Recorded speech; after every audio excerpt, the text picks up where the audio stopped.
અને હવે એક બીજા ગંભીર મુદ્દાની વાત જેમાં થયો છે બાળ તસ્કરીમાં મોટો ખુલાસો।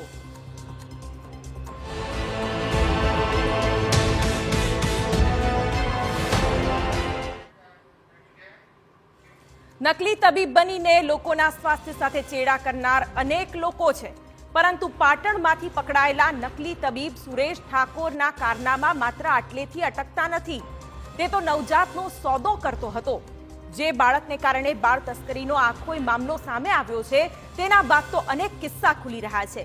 વધુ એક બાળકની લાશ શોધવા ત્રણેય આરોપીઓને સાથે રાખીને બનાસકાંઠામાં શોધખોળ શરૂ થઈ। જોકે એટલું તો ચોક્કસ છે કે આ બાળક તસ્કરીનો ખેલ પાટણથી બનાસકાંઠા સુધી ચાલી રહ્યો હતો।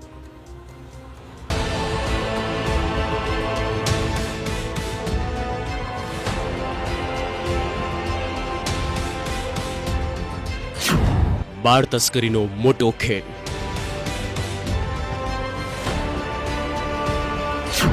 અનેક બાળકોના થઈ ગયા સોદા। બીમાર બાળકને અંધારામાં ત્યજ્યું।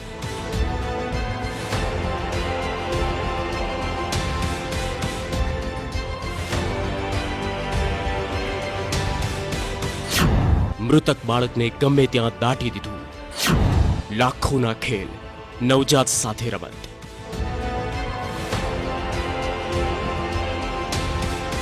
પાટણનો બોગસ તબીબ સુરેશ ઠાકોર, તેણે અનેક લોકોના સ્વાસ્થ્ય સાથે તો છેડા કર્યા, પરંતુ સૌથી મોટો ગુનો તેની સામે છે બાળ તસ્કરીનો।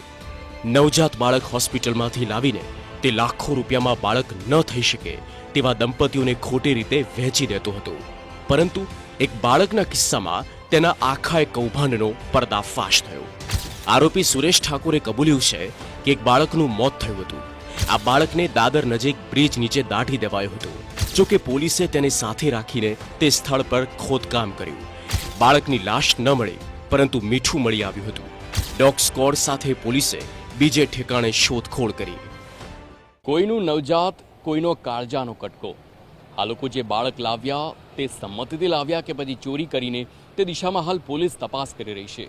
પરંતુ આપ કલ્પના કરો કે જે બાળક છે, જે માંડ દુનિયામાં આવ્યું છે, તે માંડ શ્વાસ લઈ રહ્યું છે, તેની સાથે આ હદની નિર્દયતા। તે બાળકને બારોબાર દાટી દેવાયું। શું તે બાળકને કોઈ બીમારી હતી કે પછી તેને જીવતું જ દાટી દેવાયું? તે દિશામાં હાલ પોલીસ તપાસ કરી રહી છે। બનાસ નદીના પટમાં પોતાના પાપના પુરાવા દાટવાનો આરોપી તબીબ સુરેશ ઠાકોરે પ્રયાસ કર્યો, પરંતુ તેનું પાપ હવે પોકારી ઉઠ્યું છે। આ પહેલા જે બાળકને લઈને આખી બાળ તસ્કરીની ઘટના સામે આવી, તે બાળક પાલનપુર શિશુગૃહમાં હોવાની માહિતી મળી હતી। મે મહિનામાં બાળકને તરછોડી દેવામાં આવ્યું હતું। મોટી ગામની સીમમાં રાતના અંધારામાં બાળક મૂકી દેવાયું। ગઢ પોલીસે બાળકને શિશુગૃહમાં મોકલ્યું અને બાળક અત્યારે તંદુરસ્ત છે।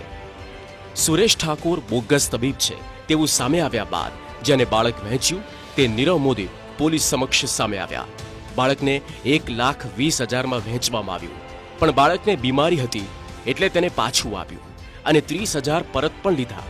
આ જ બીમાર બાળકને સારવારના બદલે નરાધમ તબીબે તેને અંધારામાં અવાવરું સ્થળે ગઢ પાસે છોડી દીધું। બાળકના નસીબ સારા કે ગામના આગેવાનોની નજર પડી અને તેને સલામત શિશુગૃહમાં લઈ જવાયું, જે અત્યારે કિલકારીઓ કરે છે। પરંતુ આવા તો અનેક બાળકોનો આરોપીઓએ વહીવટ કરી નાખ્યો। પાટણથી લઈને બનાસકાંઠા સુધી આ બાળ તસ્કરીનો ખેલ ચાલતો। નવજાતને એક હોસ્પિટલથી બીજી હોસ્પિટલ લઈ જવાતા અને પછી લાખોમાં તેનો સોદો થતો। તો આખા કૌભાંડમાં પોલીસે 3 લોકોની ધરપકડ કરી, જેમાં બોગસ તબીબ Suresh Thakor, female health worker Shilpa Thakor અને થરાની હોસ્પિટલનો કર્મચારી રૂપસિંહ ઠાકોર સામેલ છે। થરાની સંસ્કાર હોસ્પિટલમાંથી રૂપસિંહ ઠાકોરે જ બાળક શિલ્પા અને સુરેશને સોંપ્યું। આ ખેલ ક્યારથી ચાલતો હતો તે પણ તપાસનો વિષય છે, પણ આ ત્રણેય મળીને મોટો ગોરખ ધંધો કરતા તે નક્કી। શિલ્પા ઠાકોર કામલપુર રાધનપુરના રહેવાસી છે અને સર્ટિફાઈડ ફિમેલ હેલ્થ વર્કર છે, જે કુશ હોસ્પિટલ રાધનપુર ખાતે નોકરી કરે છે। તો રૂપસિંહ ઠાકોર જે સંસ્કાર હોસ્પિટલ થરા ખાતે કામ કરતો હતો। સવાલ એ છે કે આવા કેટલા બાળકો આવી રીતે બારોબાર વહેંચી દેવાયા હશે? સુરેશ સુરેશ ઠાકોર તબીબ બનીને સંતાન ઈચ્છતા દંપતીઓને લલચાવતો હતો. શિલ્પા ઠાકોર અને રૂપસી ઠાકોર તેમને બાળકો લઈને આપતા હતા અને ત્યારબાદ લાખોનો વહીવટ કરી અંદરો અંદર વેચી લેતા હતા.